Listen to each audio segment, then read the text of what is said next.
Great, and I'm live. So it occurred to me that I've been doing tens of videos, and people must wonder why it is that I do so many of these videos. Well, the answer is very simple. I have three important reasons why I'm compelled to put out these and record these videos.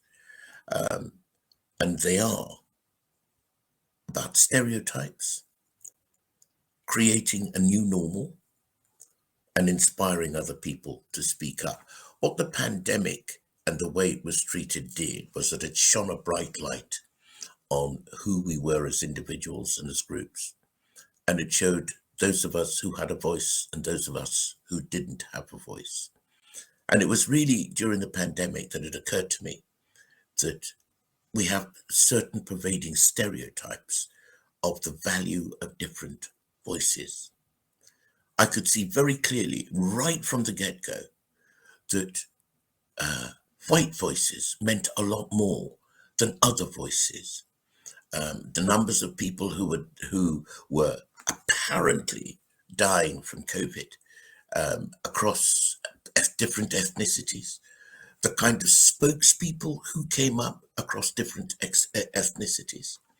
And it was absolutely clear that something was very wrong about looking like me and having my voice heard here in the United Kingdom. Three things came up. First of all, it was clear that minority ethnics, particularly people of African origin, were supposed to be seen perhaps, but not heard. Secondly, that people of African origin are supposed to be opinion takers, not opinion formers. And thirdly, and perhaps most crucially important of all, is the fact that we were supposed to be followers, not leaders. And here's the thing. I've had privileges in different parts of the world, and some quite considerable. And what I can tell you about having social privileges is that it can make you very weak, entitled, and really not up for the fight when it's required. I had a friend who came in every way from the same kind of demographic as myself in Ghana. And he had the uncomfortable and horrific experience of losing his mum in his mid-teens. Now, he changed completely. Whereas the rest of us were constantly demanding more and more from mum and dad, and kind of thinking, "Oh, well, this is my right and I need this and I want that and I'd like to have more of this and that." My friend became incredibly resourceful, and to this day is perhaps one of the most successful businessmen I know anywhere in the world. The difference was really quite simple. He wasn't a Superman. He wasn't different to the rest of us. He was, however, an individual who realized where his priorities were and how he needed to leverage all his talents to protect his life and to forward his life. And year on year, the results became quite apparent. He's massively successful. There was another thing that came out, was that while those of us who felt entitled felt as if the world owed us a living, that the world needed to part, a bit like that rivers, that sea story where there's a parting of the waters and you blithely walk your way through to your chosen selected objective. He understood something about human nature. He learned quite quickly that actually the better you treat people, the more you can achieve with them. And so instead of becoming a grasping, selfish, highly egoic character, he also grew up as amazingly generous, amazingly open-handed, and amazingly considerate. Two wins purely because he was a person who lost a lot of his privileges perhaps earlier on in life. And things like your parental support in West Africa, which is where I'm from, is very, very important. It can make the difference between success or failure. So that's one thing that privilege does. And because people of African origin have not in Western society been given any of those privileges, they tend to work harder, they tend to be more focused.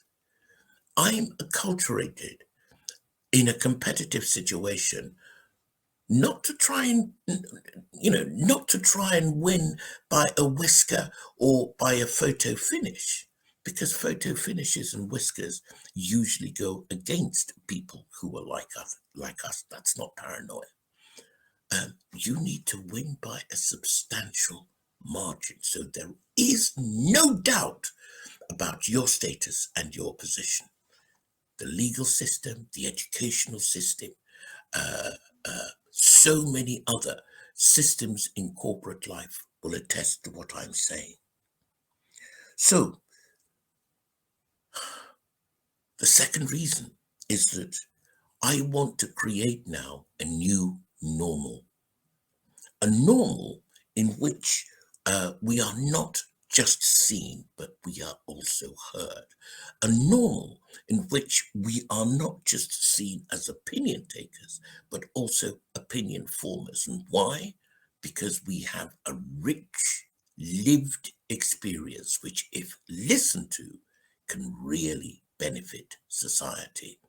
If you like, we are the people who know what life is like on the dark side of that moon and can bring it to the party so that together we all get a complete rounded picture, not only of the state of our country, but also of the state of our world. And do you know what?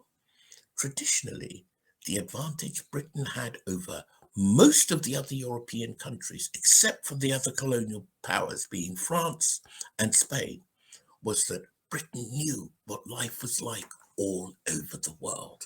And they were able to leverage that experience and breadth of vision to their advantage. However, that experience resided in the small number of elites who were able to cultivate this global vision. And of course, what they would tell their fellows is that you're the exalted ones. Don't worry about anything. The world is your oyster to pick and choose from. Well, the pandemic put paid to that. Just look at the way Australians, Canadians, New Zealanders, and other people of European origin have been treated by their own governments. So, the third reason is that I would like the fact that somebody like me is posting regularly, sharing my opinion, sharing my thoughts, sharing my actual lived experience. I didn't read them in a book. Uh, Nobody told me what those experiences were. I lived those experiences. They are now a part of my DNA. And so when I bring these to the party, you know that I'm making a valid contribution. Whether you accept it or not, of course, it's not mine, it's your problem.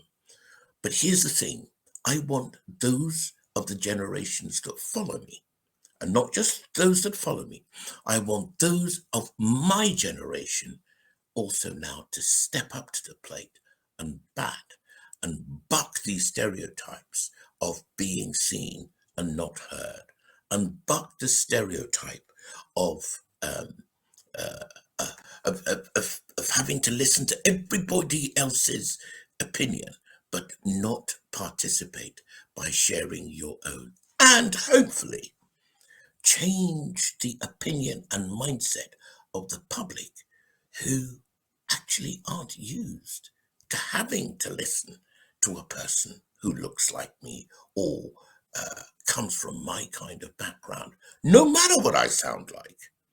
Um, this is the new world. This is the new world that we are going to create.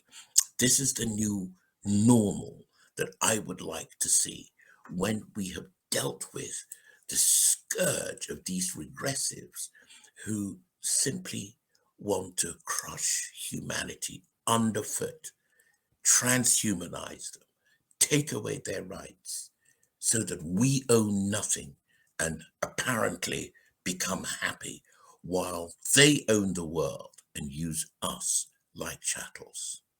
Please ponder this carefully.